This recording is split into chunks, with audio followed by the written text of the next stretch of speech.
Good evening, ladies and gentlemen. Steven here once again.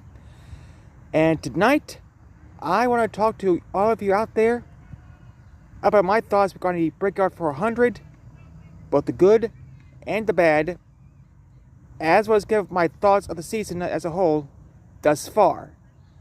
But, before we get started, don't forget, if you like content like this, don't forget to hit the like button and subscribe to this channel for more content like this. So, with all that out of the way, let's get started, shall we? Now, admittedly, the Brickyard 400 hasn't always been known for good prep, good passing and whatnot throughout the years of existence. But, that being said, despite the controversies, which I'll bring up shortly, I thought was a good race. Not good in terms of NASCAR overall, but good as far as the Brickyard 400 goes. If it was for the controversies, this could be one of the best Brickyard 400s of all time. So, what controversies am I referring to, you may ask? Well, we got two involving Brad Keselowski and Chase Elliott during the race that involves going to the track maybe a little too soon. From what I've read, according to VP of Competition Elton Sawyer, basically, I'm just paraphrasing what he said here. Basically, what he said was that, in their opinion, the 9 and the 2, the 9 and the 6, by mistake, basically went on the track a little too, at least part of the car, went on the track a little too soon. That they had to stay on a certain, that basically they had to stay on the access road until they reached turn 2, and then they can merge onto the track.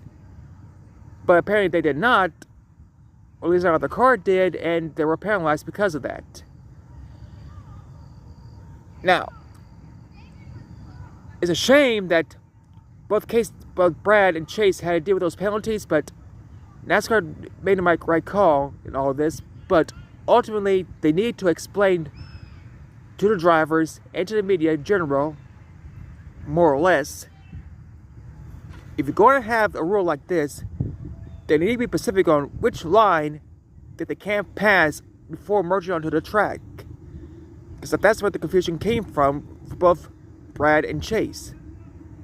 They weren't made clear, apparently, what line was okay,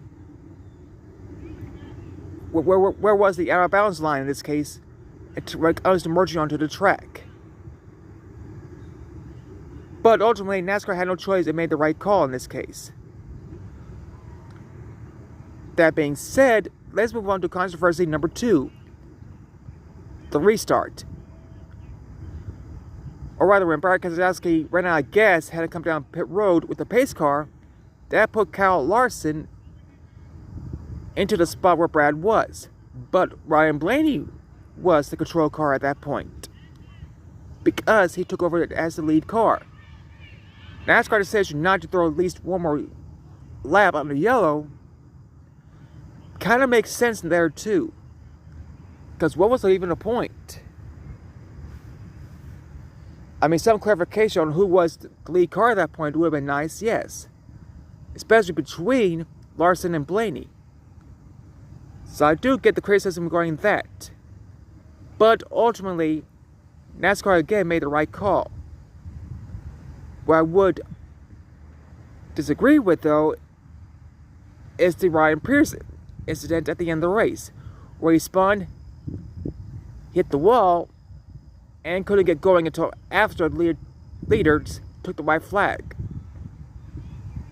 If I was NASCAR, I would throw the yellow right away, and at least give another chance for overtime to see whether or not Larson could hold off Reddick or could pass him for the win.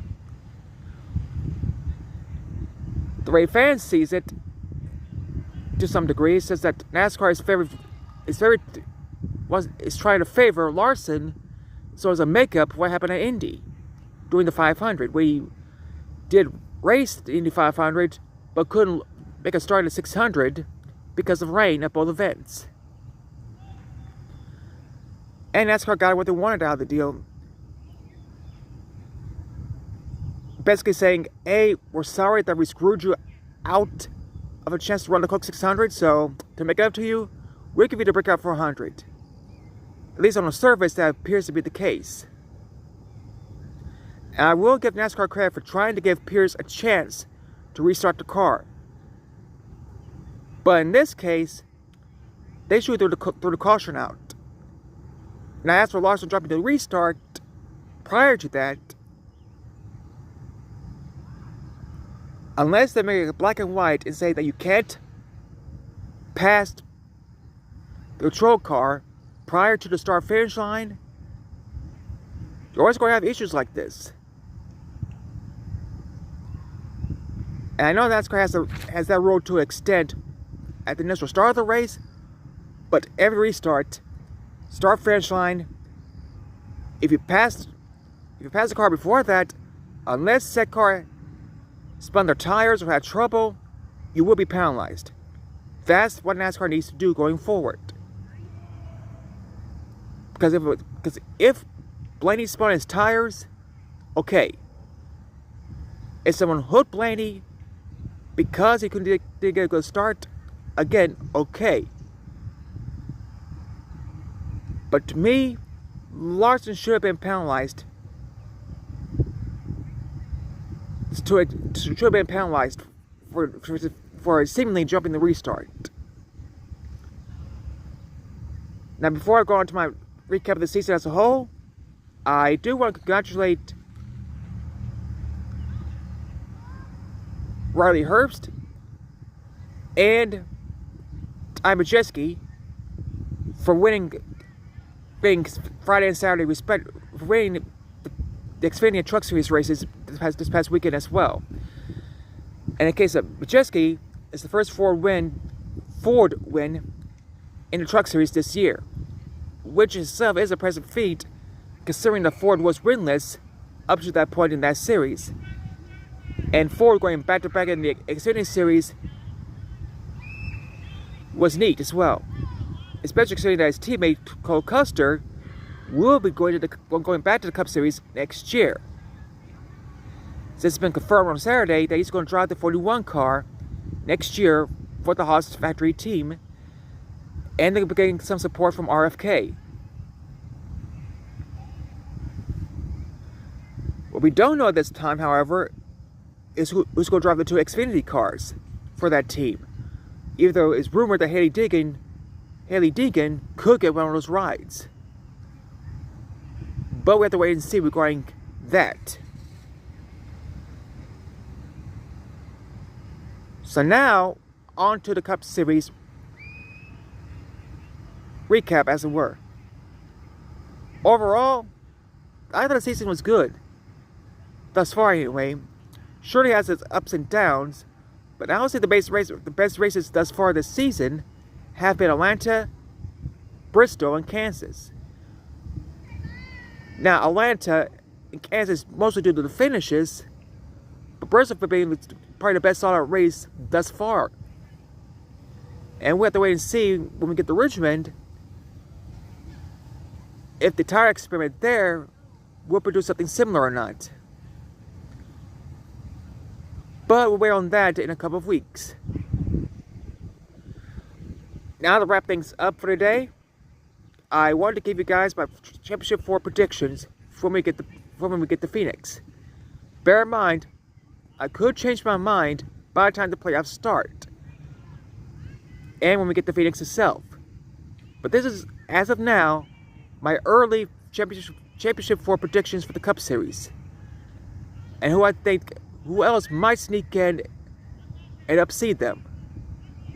The 4 I think that will be racing for the championship at Phoenix would be Kyle Larson, Ryan Blaney, Tyler Reddick, and Christopher Bell.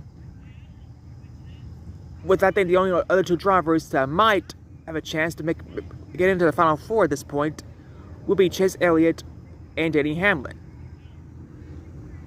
Because let's be honest here, None of the other drivers that are in the playoffs right now have been more consistent than those 6. If you want to win the championship this year, you gotta beat those 6. Now, as far as who I think will make the playoffs, I think at least 2 will be getting on points.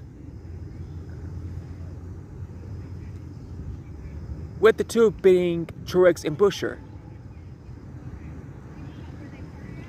Meaning we're probably going to have 2 more different winners when it's all said and done. But we'll have to wait and see from Richmond onward to Darlington if this projection holds up or not. Now, I'll be back on Thursday to talk about the Truck Series. Talk about the season as a whole with them, and who I get the championship for in that series with me. Because they too will be actually at Richmond with the Cup Series that weekend. If the Xfinity Series get next week off, I'll save that series for next Tuesday. As always, if any other NASCAR related news comes out that I find interesting, I will let you know each Tuesday and Thursday as well. In the meantime, I'll see you guys next time. Bye!